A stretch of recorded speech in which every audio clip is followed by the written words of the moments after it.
Chers maîtres, chers confrères, permettez-moi de partager avec vous notre expérience, l'expérience de notre clinique CMC Bousmaïl dans la prise en charge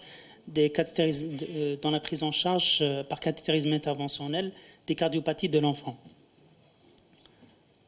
C'est bien de commencer ma communication par le fait que quand un médecin propose un traitement pour son patient, il va prendre en considération essentiellement ces trois paramètres: l'efficacité, l'innocuité et le caractère peu invasif.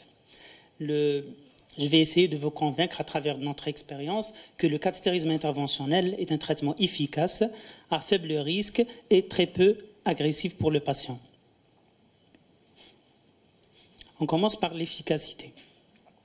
Donc, notre expérience porte sur environ 3000 cathétérismes interventionnels réalisés sur 3 ans, entre l'année 2014 et 2016, durant laquelle on compte 2120 cathétérismes interventionnels, c'est-à-dire 71% des patients, et dans 18% des cas, c'était des procédures en urgence.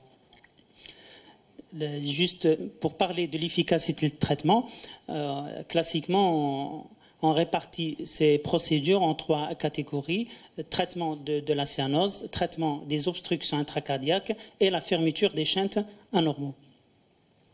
Commençons par les procédures qui s'orientent à traiter la cyanose. Les cardiopathies cyanogènes ciblées par ces techniques sont en premier lieu la transposition des gros vaisseaux, retrouvés chez 220 patients. Les autres, on retrouve 32 patients atrésie pulmonaire, atrésie tricuspide et la tétralogie de Fallot. L'âge des patients... Pardon. Là, c'est juste pour vous parler de l'efficacité du cathétérisme interventionnel. La moyenne de la saturation de l'oxygène passe chez l'ensemble de nos patients de 45%, 82% après la procédure, et le changement est frappant déjà après la procédure. Donc, quelles sont ces procédures qui luttent contre la cyanose? Le chef de file, c'est la manœuvre Rashkind, qui est la première manœuvre proposée en cathétérisme interventionnel pédiatrique. Donc le résultat est tout de suite remarqué déjà à l'échocardiographie, qui consiste à créer une communication interoculaire, là on voit bien, qui permet un shunt à l'étage auriculaire et qui améliore considérablement la saturation du patient. La deuxième technique, c'est le stenting du canal artériel. Donc là, c'est une technique orientée principalement chez les patients présentant une atrésie pulmonaire. Donc il n'y a plus de perfusion pulmonaire par voie antérograde, c'est-à-dire à partir du ventricule droit. Et la perfusion se fait à la naissance uniquement par le canal artériel. Malheureusement, ce canal artériel se ferme rapidement après la naissance. Donc ce qu'on propose pour ces patients, c'est de traverser ce canal artériel, mettre un stent qui va permettre non seulement de dilater ce canal, mais également de maintenir le canal ouvert, comme le montrent ces boucles. Et rapidement, on voit que la perfusion pulmonaire est rapidement améliorée. L'autre avantage du cathétérisme interventionnel, c'est qu'on peut orienter en paire procédure la voie d'abord. Donc, comme on le voit, le premier patient là, c'était une veine fémorale. Chez certains patients, on n'arrive pas à passer à travers la veine fémorale, on va piquer l'artère. Comme ce patient, là, on est passé à travers l'artère, puis l'aorte, et on a stenté le canal artériel. Dans certains cas, la veine et l'artère fémorale ne sont pas accessibles. Donc, qu'est-ce qu'on fait?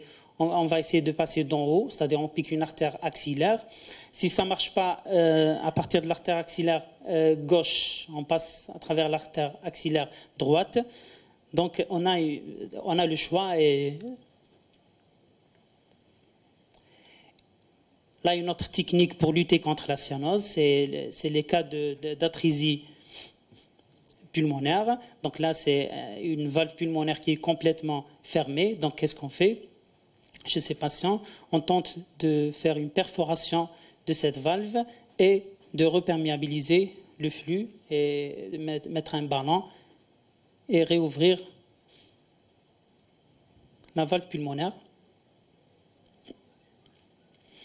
Une autre technique également destinée aux formes de tétralogie de Fallot, forme extrême, au quasi-atritique. Donc, quand il y a toujours un passage et que ce passage est très fin, donc qu'est-ce qu'on fait? On traverse cette sténose et on met, un stent et qui améliore considérablement la perfusion pulmonaire. Deuxième technique, qui est le traitement des obstructions. Donc, la cause la plus fréquente des obstructions, des maladies cardiaques obstructives, c'est la sténose pulmonaire. Après, il y a beaucoup plus rarement la dilatation aortique, les coartations de l'aorte et les sténoses des artères rénales. Toujours on parle de l'efficacité de ces obstructions. Chez l'ensemble de nos patients, seulement 3,9% des patients n'avaient pas la possibilité de régler définitivement le problème du patient et que dans 80% des cas, la solution était totale avec succès. Donc là, un exemple d'une dilatation valvulaire aortique. Donc le résultat est observé sur place par un craquement de la valve aortique. Donc, c'est toujours, si on n'arrive pas à passer à travers l'artère, ça, c'était un patient qui était en état de choc cardiogénique, donc impossible de passer à travers l'artère fémorale. Donc, qu'est-ce qu'on fait? On passe à travers la veine. Il y a toujours le choix. Là, c'est un patient qui présente une coartation. La deuxième technique est la dilatation de la coartation de l'aorte chez les nouveau-nés en dysfonction ventriculaire gauche sévère. Le risque opératoire est très élevé. Donc, qu'est-ce qu'on fait pour temporiser la chirurgie? Donc, là, on a la coartation, on traverse la coartation et on dilate soit au ballon, soit on met un stent pour avoir de meilleurs résultats. Un autre patient avec, ça c'était un grand enfant, avec stenting de l'aorte. Dilatation de la valve pulmonaire.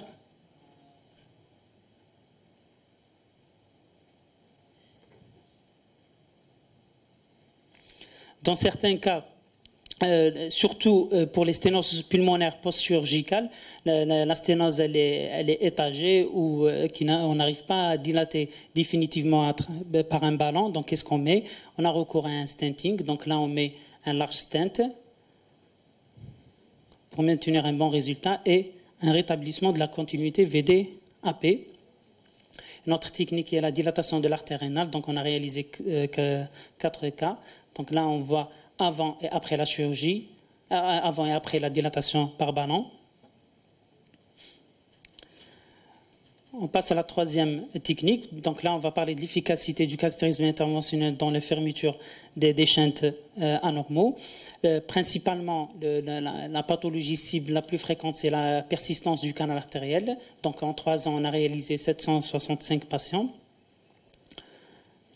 Donc là, c'est un canal artériel.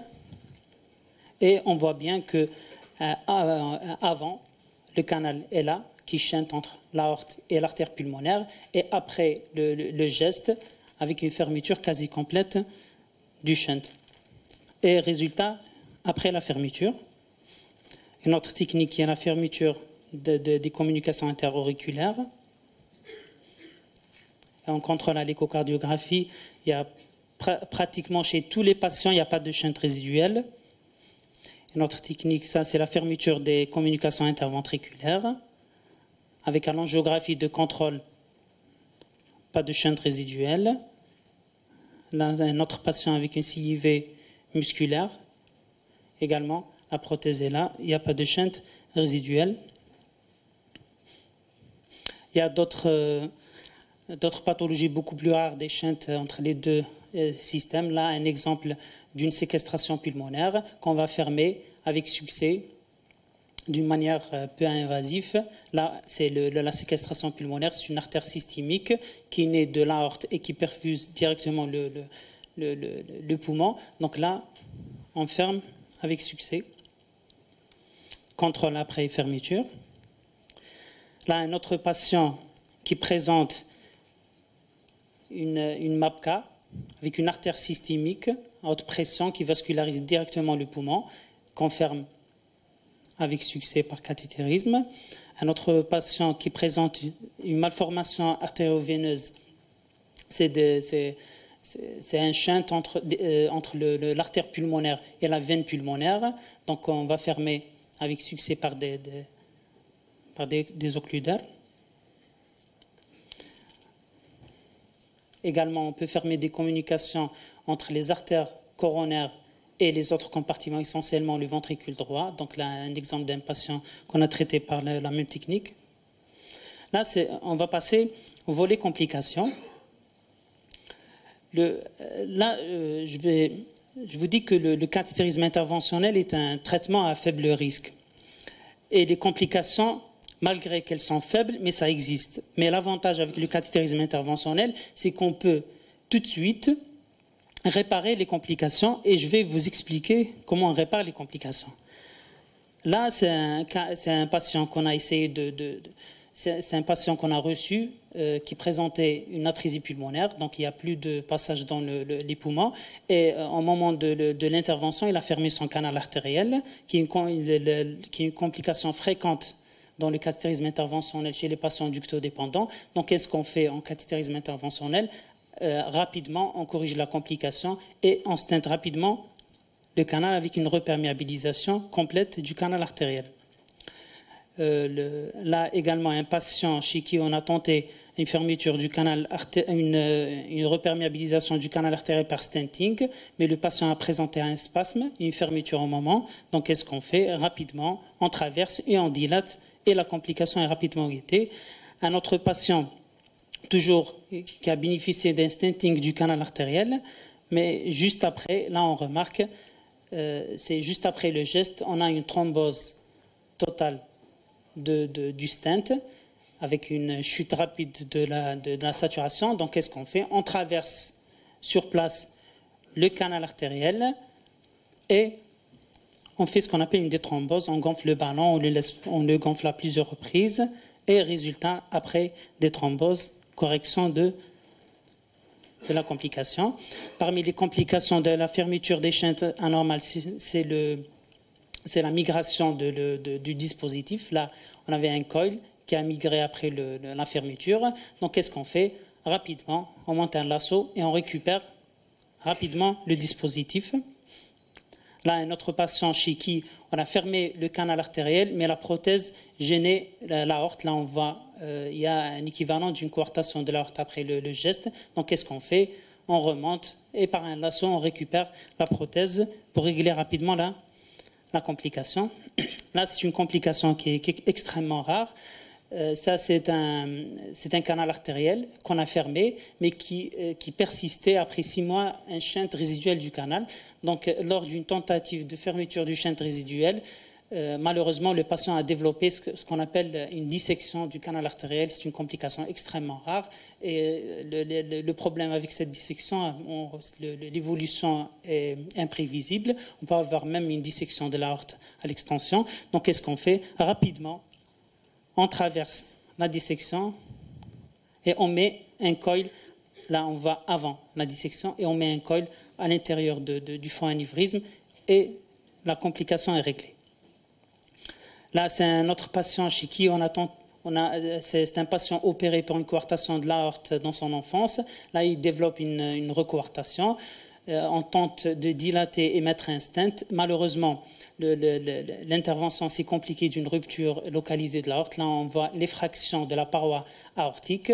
Donc, rapidement, on retraverse le stent et on met un stent couvert et on va à l'angiographie de contrôle qui a plus d'effraction et la complication est gérée rapidement.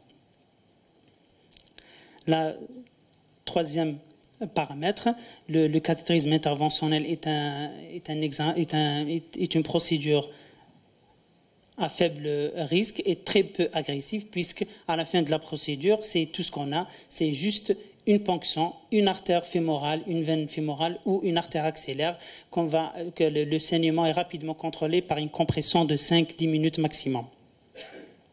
En conclusion, le cathétérisme interventionnel est un traitement efficace, c'est un traitement à faible risque et très peu agressif pour le patient.